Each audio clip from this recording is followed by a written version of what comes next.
Hey everyone, I'm Marina from Pineapple Yarn, and I'm here to share with you what I have been working on this week. So I am braving the now July weather, and I am wearing my finished object for this episode. This is my no frill sweater. It's a pattern by PetiteKnit. I shared it with you last week and I just had to try it on so I could show you how gorgeous it is. I am in love with the sweater. I think it is perfect. It's exactly what I wanted. I had pictured something like lavender and white chunky stripes, and I've been picturing this for months. So I finally decided to cast on, and here it is, the middle of summer, and I have finished it.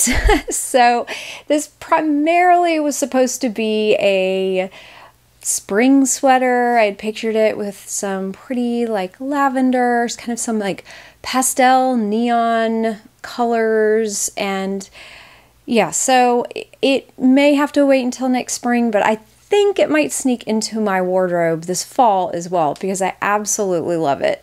So like I said, this is the no frills sweater. I used two of my colorways. The first is this natural color. I just call it natural. It's an undyed merino wool. And then this color is called Cloud 9, and it's the most gorgeous lavender pastel neon. It is absolutely beautiful, and I love them together. They're so pretty. And I just knit it, I'll show you, I'll stand up. I just knit it to my high hip, so you can see that.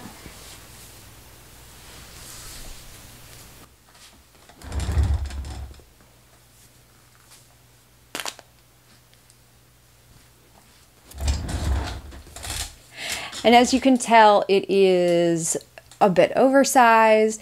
It's very comfy. I really, really like it. So I'm thrilled with it. I really liked it. The pattern was fabulous. I used the called for needles in the pattern, which were a US size 6, 4mm, and then I think the ribbing was a 2.5mm, which I could be wrong about that. It was a really small needle. I don't remember what I used. I did use the needle size that was the closest that I had to the recommended needle in the pattern. So yeah, it's a DK weight sweater. So I think I only used 4 skeins. I used 2 of each color.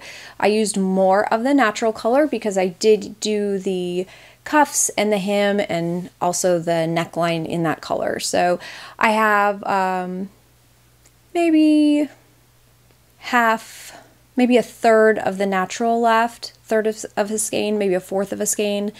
And then the Cloud 9, I have about a half a skein left. So I think because I knit this kind of cropped, that it ended up not using a lot of yarn. So I'm very happy about it, and I have to hide it from my children because they all want to wear it.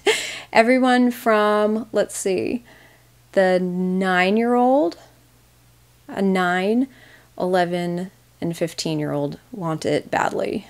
So I am going to fold it. I'm going to put it away because it is going to end up in someone else's closet before I get to wear it if I don't hide it. So I just wanted to show it off because I think it is so pretty, and it really, I love my variegated yarns and my speckled yarns. I think they're so pretty and so many things you can do with them, but it is really fun knitting with these tonals and to do a bold stripe like this.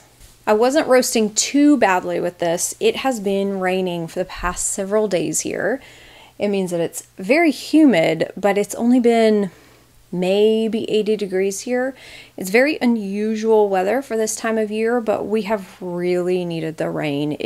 We've had such a drought, and it's just unusual being on the coast. I live in coastal South Carolina, and usually it's very humid. We get pop-up storms all the time being close to the ocean, and we have just not had that at all. And so very thankful for this rain, and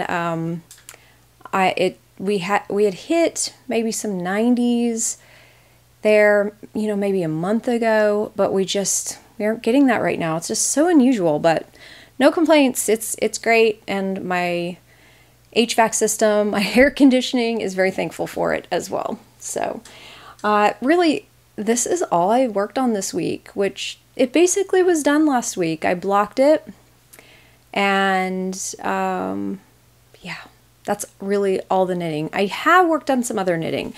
I have been working on my Duke City mitts, which are my fingerless mitts. I shared them with you last week, so if you're interested in an absolutely fabulous fingerless knits pattern, definitely check the link below or check last week's episode. But I have been knitting more mitts, more mitts out of my same yarn, so I just decided to spare you, and when they're all done, I will show you all the finished pairs I was able to get out of 4 ounces of handspun yarn. It's a little ridiculous. It really is. But I'll have plenty for gift giving, for any children who want any. I figured they would be really great for Christmas presents. So that's it for the knitting. Isn't that crazy? That's not very much at all this week. We've actually been having family stay here and visit us, and it's just been so fun. And I haven't had a lot of crafting time. My evenings are just taken up hanging out and enjoying others' company. So yeah, but I do have some fun plans. So I've been thinking about this for a while, and I've wanted to use up one of my very, very old advent calendars. I've had, it was 3 years ago, which is so funny. I have these tiny little leftover bits of yarn from the advent calendar I released 3 years ago. So you can tell they're very small. I don't even know how much they weigh. I weighed and wrote some notes down.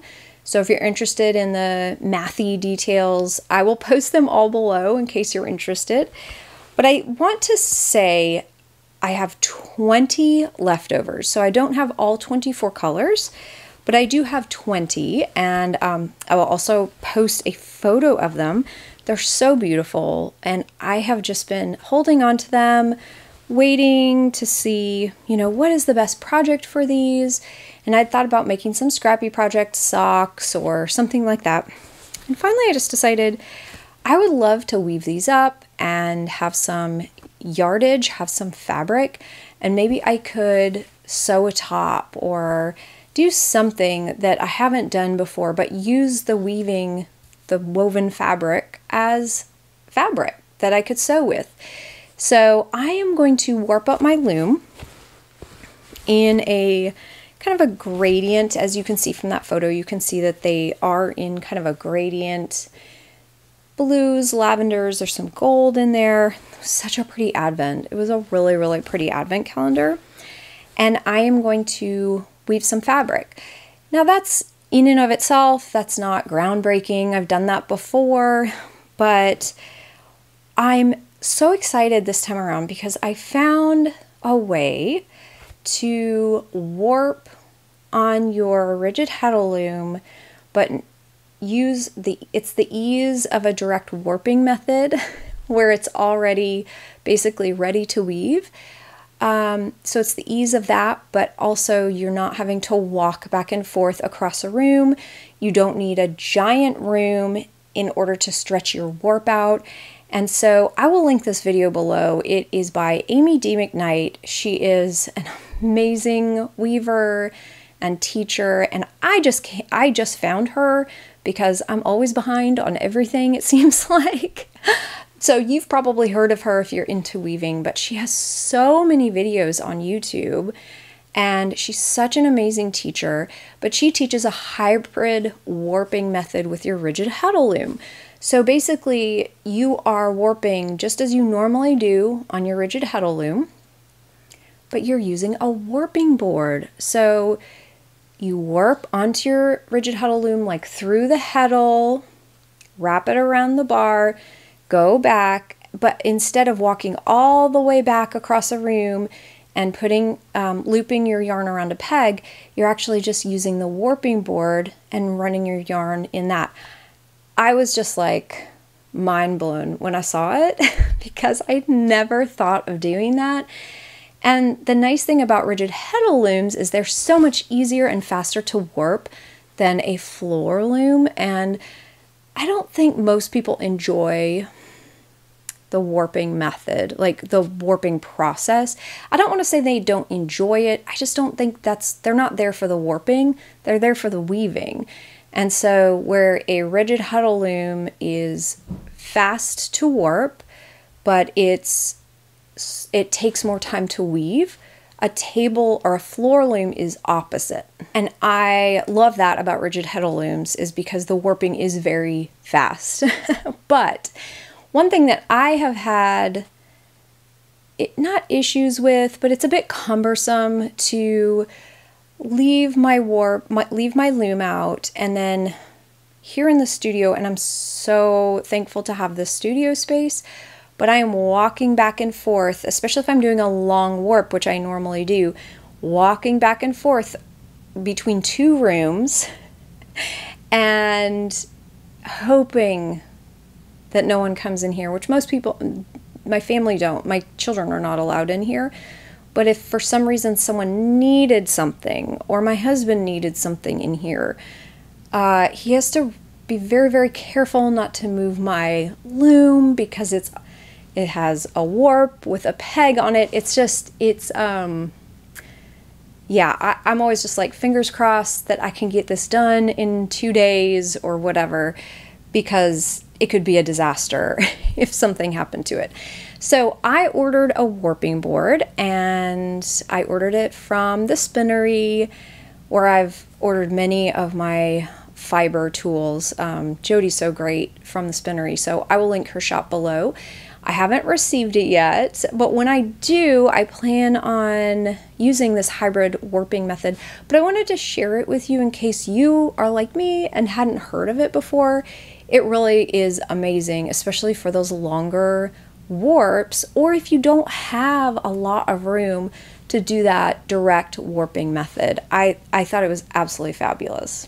So that is it for weaving. Now, I do have, I guess that is future plans, but I do have some other future plans of what I'm going to be working on.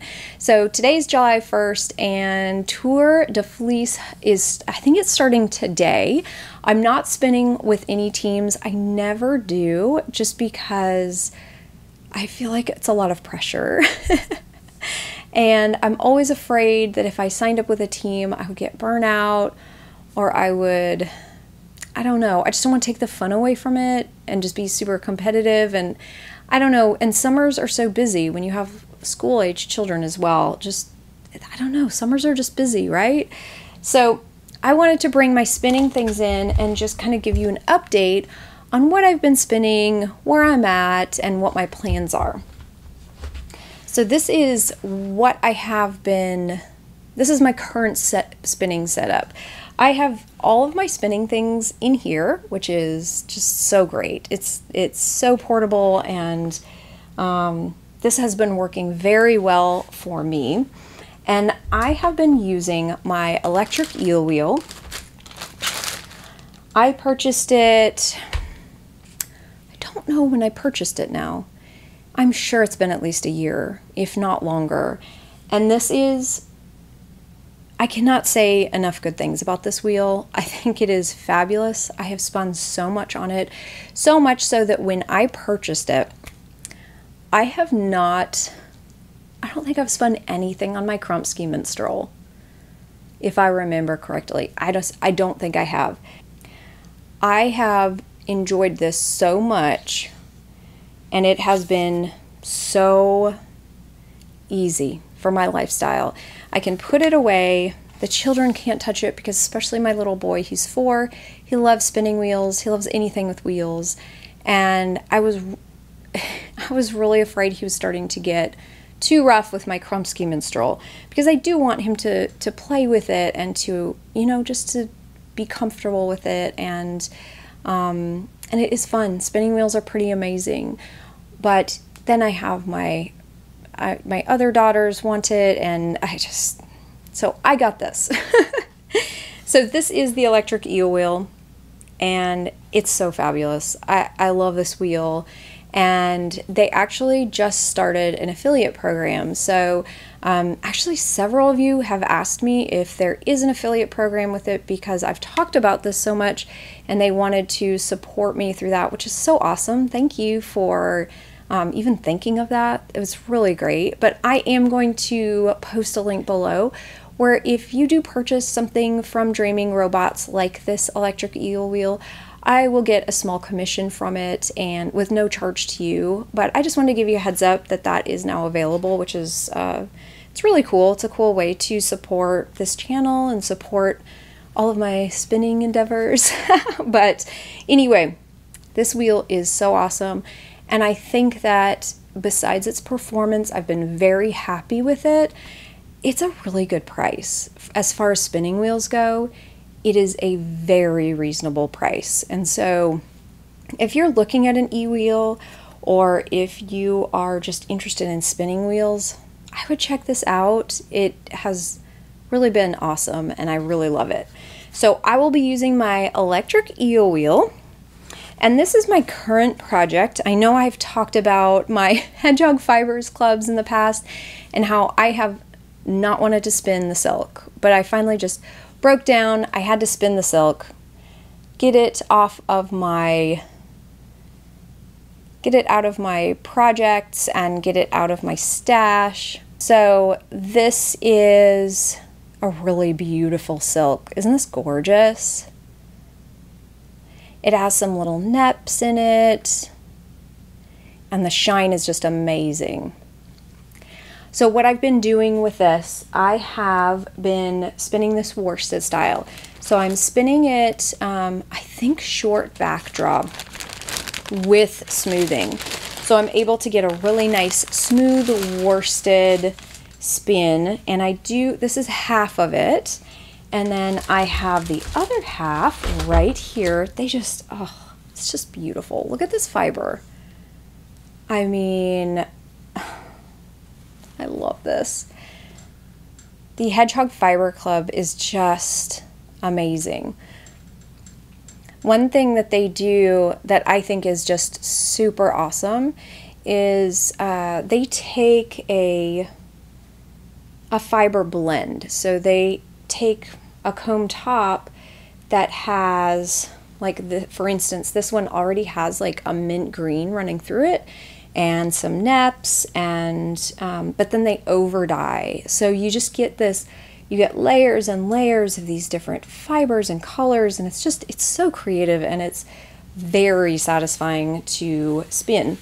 But I have so much silk from their, or a silk blend from their clubs, and I don't care to spin silk. I love the elasticity of other wools. I'm not, at least currently, I'm not wanting the drapiness of silk. I really like the elasticity of like a crimpy wool. But this is really pretty. This is 70% merino, 25% Tessa silk, and 5% viscose in the little neps, the tweedy bits. So this is a spin I need to finish. I need to get it done and ply it. It will be a 2-ply. And, you know, just get it done. So that is my first project I plan on spinning for Tour de Fleece. And then I pulled out some other fibers that are in my stash, which I'm very excited about. So this first one is from Jinx Yarns from eons ago, forever ago. She doesn't dye anymore. And I just loved her fiber and her yarn. This is called Pom Pom, and it's just a really pretty blend of pinks and pops of color, and see there's some yellow in there. Very, very pretty. But as much as I would love to just like, I don't know, to save all of this, I can't, because wool top just does not last forever. I feel like as the years go by, a lot of this wool top loses this integrity. It starts getting a little felted, compressed. It's just best to spin it up and make some beautiful yarn. So that is a contender. I also have this gorgeous, gorgeous wool. This is South American wool from Wool Fiend, and look at the colors in there. Are you kidding? Oh, just pops of this amazing fiery orangey red, and then some purple pops in there with some darker accents. I just think this is outstanding. I love this so much, and I didn't even remember I had this, and so when I pulled it out, I said, that is it. Like, I have to spin that up. That is so gorgeous. So this is definitely a contender, and I think I said this is Calamity, the colorway name. And I have a couple other Wool Fiend colors. I have a Christmas one. It's called Deck the Halls, and it was included with the 2021 spinning advent calendar. And if you're interested in a spinning advent calendar, she actually has hers up now, Emilia from Wool Fiend. So just a heads up on that. I know spinning calendars are kind of hard to find. So she did just release one for pre-order. So this was her Christmas colorway last year, and it's called Deck the Halls, and it is Targy. So again, she's such a beautiful dyer. And I love this colorway. The only thing is that after spinning all the Targy this past, let's see, February, I think I started spinning the advent calendar, February into March. I think I'm going to take a little Targy break. So this might be fun during Christmas time to spin it up. And it's a beautiful, absolutely beautiful colors. And then let's see what else I have. This is my last Wool Fiend fiber that I have. This is also Targy. It's called Berry Scone. And I used half of this in my combo ply sweater spin. And so those of you who have been watching the channel for a while might recognize this, or you'll remember my sweater spin because it went on for months. So that's the other half of that. That's probably about 2 ounces. And so again, it's Targy, so I'm a little bit on the fence about that. But I do have another one, and I forgot I had this as well. And this is from Three Waters Farm. It's called Dutch Iris, and it is Corriedale. So if you're familiar with Three Waters Farm, they just, again, beautiful, beautiful dyers. Look at those colors. And I personally think this would just be, I mean, the first thing I thought when I saw this was this would just be a beautiful chain ply because you could get a beautiful gradient. Oh, it would just be so pretty. And the nice thing is about the Electric Eel wheel, let's see here. The bobbins are huge. These bobbins are huge. So if I wanted to spin 4 ounces of this, I am certain I would be able to get it all in one bobbin. This right here, let's see, Hedgehog Fibers, their fiber clubs are 125 grams, and 4 ounces is about a little less than that, maybe 110 to 115 grams. So I know I would be able to fit the other half of the Hedgehog Fiber Club on this. So I know I can fit this whole thing onto a bobbin. So yeah, I think that with a chain ply, I would be spinning fairly thin, and so I probably could fit this all in one bobbin. So those are my fiber options. I also am going to save one of my June fiber clubs for myself. And so I will also have the Pineapple Yarn June Fiber Club, or not June, July. I'm trying to think what month this is, but I'm dyeing that today. I am dyeing up all of the July clubs, and I'm so excited about it. It's just going to be fabulous. So I am going to be reserving myself one of those fiber clubs, so that will probably be added into the mix. I don't know, what do you think? Do you think this is too much? Am I putting too much expectation on myself? I think the Tour de Fleece lasts for maybe 21 days. So I do usually do more spinning than normal in, you know, the month of July, just because it's fun and it's encouraging to see everyone's projects, and yeah, it's fun to have that encouragement. But I don't know, it's a lot. That's a lot of fiber. So what I might do is maybe I'll take one of the fibers from each dyer and spin that up. That might be kind of cool. I did also order some washed wool, but it's not combed, it's not processed, so that might have to wait until after the tour. I don't know, we'll see. But anyway, I just wanted to share what I am spinning and what my plans are. Also, I am going to be using my auto winder with this.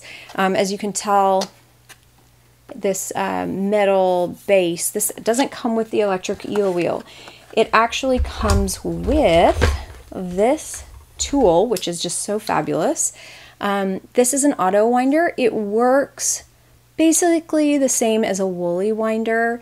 So it has this little, I don't know, hook that the yarn goes in, and it basically moves up and down, so you don't have to do it when you're spinning, and it creates just these amazingly even bobbins. So my bobbins don't look like this when I don't have this.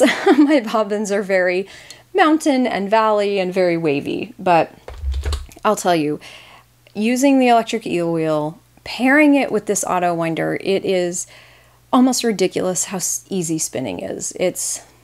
I sit on the couch and I spin, and it's so fun. It's very relaxing, and I'm on my feet a lot during the day too, so just dyeing yarn, and then just with the little kids, I am on my feet a lot throughout the day.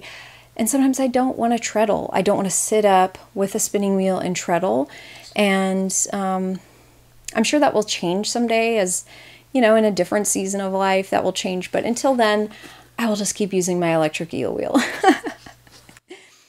Well, that is basically it for me this week. I wanted to give you a quick heads up that all of my August club pre-orders are in the shop. Every month that goes by, it just is shocking to me how quickly the year moves along. But yes, we are looking at August club pre-orders. So check those out if you're interested in treating yourself to a club. They will ship out about August 11th. So those are always really fun to get in the mail. And I also do have my Advent calendar pre-orders available for 2022. So I will leave all the links below. You can check those out. Hopefully I will have more knitting to share with you next week. But if you are in the States this weekend, I hope you have a wonderful 4th of July, wonderful Independence Day. We're going to be doing fireworks, you know, we're going to be doing fireworks with our friends. That is what you do, I guess. So I hope you have a wonderful weekend wherever you are, and finding lots of time for your crafting. Thank you for joining me this week, and I hope to see you again next week. Until then, I hope you have an awesome day. Bye.